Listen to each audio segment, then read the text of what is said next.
નમસ્કાર વિદ્યાર્થી મિત્રો, ધોરણ 10 ના વિદ્યાર્થી મિત્રો માટે દ્વિતીય એકમ કસોટી અને આ એકમ કસોટીની અંદર વિષય સામાજિક વિજ્ઞાન વિષયની અંદર આ પેપર કુલ 25 ગુણનું રહેશે. બધા જ પ્રશ્નો ફરજિયાત. શરૂ કરીએ. વિભાગ એ, માગ્યા મુજબ ઉત્તર આપો. આ એકમ કસોટીની અંદર પ્રકરણ નંબર 3, 4, 9 અને 10 આપેલા છે. ચાલો, પ્રશ્ન 1, અમદાવાદમાં 3 દરવાજા નજીક કઈ મસ્જિદ આવેલી છે? તો જેનો જવાબ આવશે જામા મસ્જિદ. સ્થાનિક સ્વરાજ્યની સંસ્થામાં નગરપાલિકા, ગ્રામ પંચાયત, મહાનગરપાલિકા આ બધા પર કયા જંગલનું નિયંત્રણ હોય છે? તો જવાબ આવશે સામુદાયિક જંગલ. ખાલી જગ્યા. ખાલી જગ્યાના દોહરા દેશના ઘણા ભાગોમાં આજે પણ પ્રસિદ્ધ છે.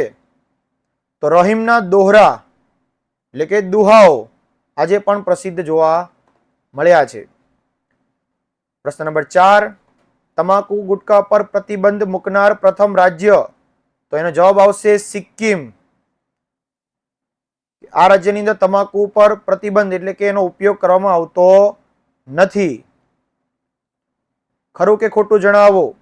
આપણા 4 વેદો પૈકી ઋગ્વેદ એ સંગીતને લગતો વેદ છે. તો એનો જવાબ આવશે ખોટું.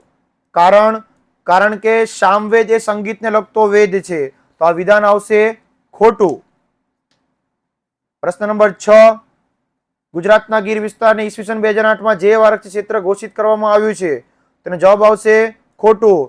કારણ કે ગુજરાતના કચ્છ વિસ્તારને 2008માં જે આરક્ષિત ક્ષેત્ર ઘોષિત કરવામાં આવ્યું છે. એક વાક્યના ઉત્તર. ગોપુરમ એટલે શું? ગોપુરમ એટલે મંદિરનો પ્રવેશ દ્વાર. ચલો, આ બધા પ્રશ્નોનો જવાબ આપણે નીચે ફરીથી શીખીએ. પણ એ પહેલા પ્રથમ પરીક્ષાના પેપર સેટ ધોરણ 9 અને ધોરણ 10 ના વિદ્યાર્થી મિત્રો માટે પેપર સેટ 9મા ધોરણની અંદર ગણિત, વિજ્ઞાન, સમાજ, અંગ્રેજી, ગુજરાતી, સંસ્કૃત અને હિન્દી આ જ વિષયો પાછા ધોરણ 10 ની અંદર રહેશે. પ્રથમ પરીક્ષાના પેપર સેટ ધોરણ 9 ના પેપર સેટ 75 રૂપિયાની અંદર અને ધોરણ 10 ના પેપર સેટ 125 રૂપિયાની અંદર આપવામાં આવશે. આ પેપર સેટ તમે તમારી શાળાના કવર સાથે પણ મેળવી શકો છો. અને 15 ઓગસ્ટ પહેલા આ પેપર સેટ બુક કરાવેલા હશે તો આ વિદ્યાર્થી મિત્રોને ડિલિવરી ચાર્જ ફ્રીમાં આપવામાં આવશે. તો આ પેપર સેટ ખરીદવા માટે તમે જલ્દીથી જલ્દી પેપર ને ખરીદી લો અને આઈએમપી પ્રશ્ન સાથે પ્રથમ પરીક્ષાની અંદર ખૂબ સારા માર્ક સાથે તમે પાસ થઈ જાઓ. ચાલો, વિભાગ બી 6 ગુણ 3 પ્રશ્નો. વિભાગ સી 3 પ્રશ્નો પણ એમાં એક પ્રશ્ન અથવાનો એટલે 2 જ પ્રશ્નો. 3 ગુણ્યા 2 એટલે 6 ગુણ. વિભાગ ડી 4 માર્કનો 1 પ્રશ્ન. આપણે સોલ્યુશન સાથે સમજીએ.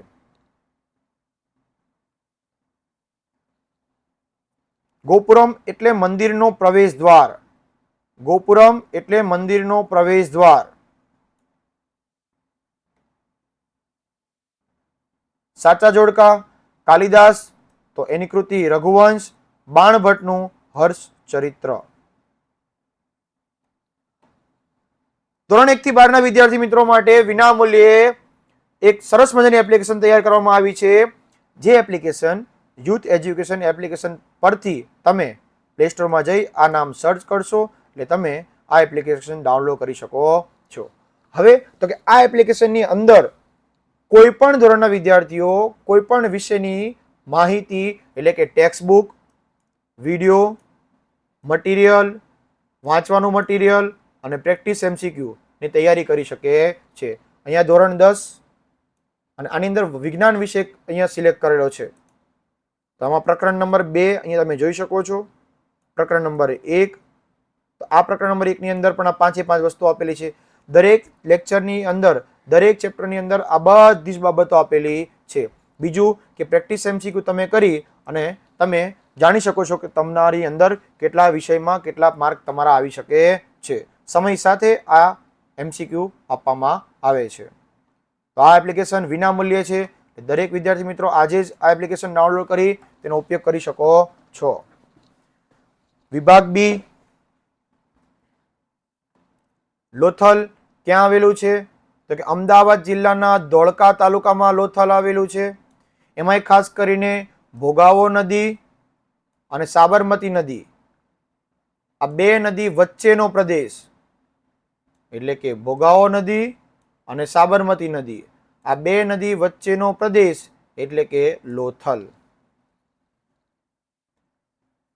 ત્યાર પછીનો પ્રશ્ન, યજુર્વેદ વિશે સમજૂતી આપો. તો કે યજ્ઞનો વેદ એટલે યજુર્વેદ. ગદ્ય અને પદ્ય બંને સ્વરૂપે છે. તેમાં યજ્ઞ વખતે બોલવામાં આવતા મંત્રો, ક્રિયાઓ અને વિધિનું વર્ણન કરવામાં આવ્યું છે. યા દેવી સર્વભૂતેષુ વિદ્યારૂપેણ સંસ્થિતા નમસ્તસ્યે નમસ્તસ્યે નમસ્તસ્યે નમો નમઃ. આવા જે બધા મંત્રો હોય છે એ યજુર્વેદની અંદર માહિતી આપેલી છે. ઘઉંને અનાજનો રાજા શા માટે કહેવામાં આવે છે? બીજા અનાજ કરતાં પોષક તત્વ વધુ છે, જેની અંદરથી ઘઉંમાંથી રોટલી ભાખરી, બ્રેડ, બિસ્કિટ આ વગેરે વસ્તુઓ બનાવી શકાય છે અને રોજિંદા ખોરાક માટે પણ તેનો ઉપયોગ કરવામાં આવે છે. આથી ઘઉંને અનાજનો રાજા કહેવામાં આવે છે. કોફીના પાકની અનુકૂળતા જણાવો. અનુકૂળતા એટલે એમાં કેટલું તાપમાન જરૂરી છે અને કેટલો વરસાદ જરૂરી છે અને કયા આબોહવામાં તેને ઉત્પાદન કરવામાં આવે છે. તો કે કોઈ વૃક્ષના છાયા હેઠળ, એટલે કે સૂર્યનો તડકો સીધો ન પડે આવી રીતે તેની ખેતી કરવામાં આવે છે. વિભાગ સી, 3 ગુણના પ્રશ્નો. પહેલો પ્રશ્ન, ધોળાવીરા સ્થળની માહિતી. અધિકારીઓએ સંશોધન કર્યું, પુરાતત્વવિદોએ તેની માહિતી આપી. સફેદ રંગ કરવામાં આવે છે તેથી તેને ધોળાવીરા નગર નામ આપવામાં આવ્યું હતું. મજબૂત અને સુરક્ષાની દ્રષ્ટિએ દિવાલો પણ જોવા મળી. પાણી શુદ્ધ ગળાઈને આવે તેવી અદ્ભુત વ્યવસ્થા આ નગરમાં જોવા મળી હતી, જે આજના યુગમાં પણ શક્ય નથી. અને વિદ્યાર્થી મિત્રો માટે સ્વયં પબ્લિકેશન અને યુથ એજ્યુકેશન તરફથી ધોરણ 10 ગુજરાતી માધ્યમ, ધોરણ 10 અંગ્રેજી માધ્યમ, ધોરણ 12 ગુજરાતી માધ્યમના વિદ્યાર્થી મિત્રો માટે દરેક વિષયના વિષય શિક્ષકો દ્વારા બનાવવામાં આવેલું શ્રેષ્ઠ પ્રકાશન, શ્રેષ્ઠ બુકો આપવામાં આવી છે. આ બુકને તમે પરચેસ કરી અને એની અંદરથી તમે વાંચનનું જે સાહિત્ય, સાથે સાથે વિભાગ ABCD, વિભાગ વાઇઝ બોર્ડની અંદર પૂછાતા પ્રશ્નો અને પ્રશ્નોના જવાબ સાથેનું સોલ્યુશન, એટલે કે સ્વયં પબ્લિકેશન યુથ એજ્યુકેશન તરફથી બનાવવામાં આવતા દરેક વિષયના આ પુસ્તકો તમે આના પર ફોન કરી અને ઘરે બેઠા ડિલિવરી મેળવી શકો છો.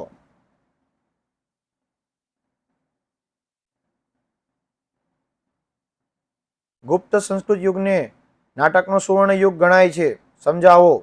તો આ બધા અનેક કવિઓએ પોતાનો અમૂલ્ય ફાળો આપેલો હતો, જેમાં કવિ કાલિદાસની પ્રસિદ્ધ કવિ તરીકે માનવામાં આવે છે. કવિ કાલિદાસના જાણીતા નાટકો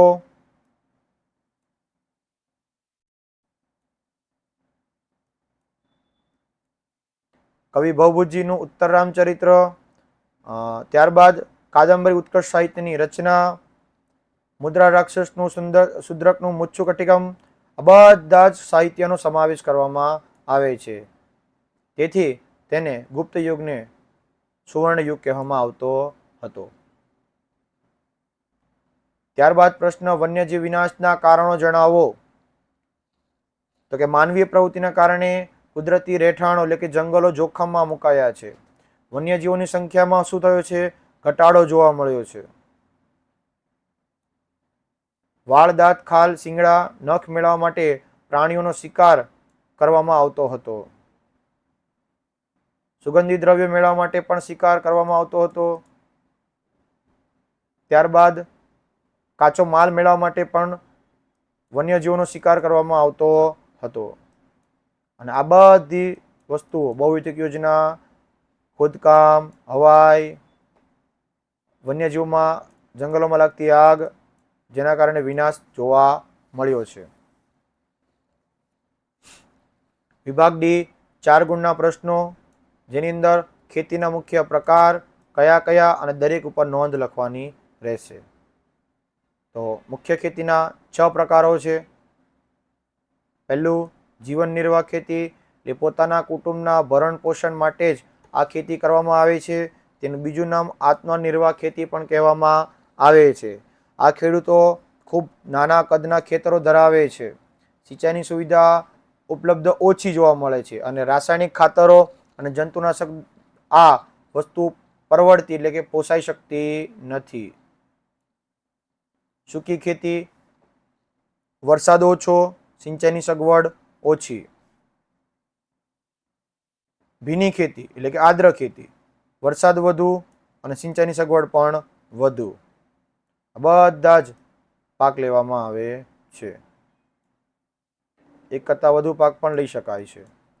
ઝૂમ ખેતી એટલે કે સ્થળાંતર ખેતી, એક ખેતીમાંથી બીજી ખેતી અને ત્યારબાદ આ ખેતીમાંથી આ બાજુ આવે છે.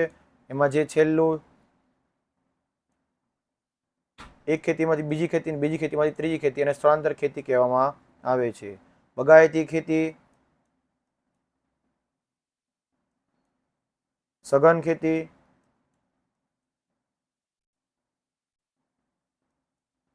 સઘન ખેતીનું બીજું નામ છે વ્યાપારી ખેતી. ધોરણ 9 થી 12ના વિદ્યાર્થી મિત્રો માટે ગુજરાતની નંબર 1 ટીમ તમારા માટે છેલ્લા 3 વર્ષથી ટોપર બેચ લઈને આવી રહી છે.